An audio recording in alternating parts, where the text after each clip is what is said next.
Today I'm working on a 2010 Volkswagen CC.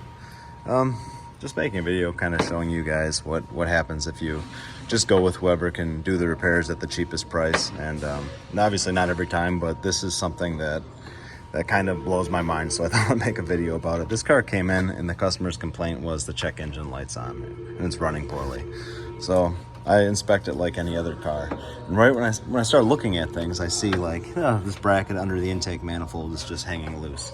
That's kind of weird. Why are these bolts out at this air filter housing? So I lift it up, you know, because it's all loose. So I lift it up and there's no air filter. This car just rolling in with no air filter. So I look underneath the intake manifold and you can see just wires everywhere. Someone was doing some kind of wiring repair, it looks like.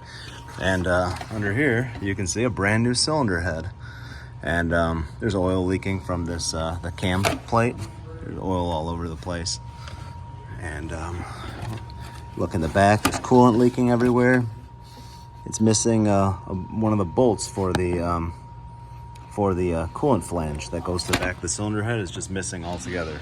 So when you lift it up, you can see that the turbo has been off and the turbo is missing its mounting bracket bolts. They weren't reinstalled, and just everything that has been touched has been done poorly on this car that I can see.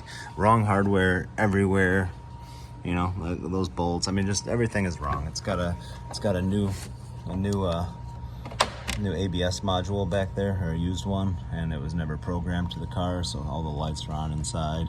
And yeah, just I'm not sure if this is a DIY job or if this is just found the cheapest, you know, whatever gas station to do the repairs, or not sure exactly what happened here. But this was all inflicted on this car. You know, nothing happened. The air filter didn't fly out of there. You know, none of this just happened naturally. This is all just poor repairs done by somebody that was, you know, either didn't know what they were doing, or somebody that was doing it themselves and they just didn't care. I'm not 100% sure, but yeah, sometimes it's worth paying the extra money. That's all. So thanks for watching.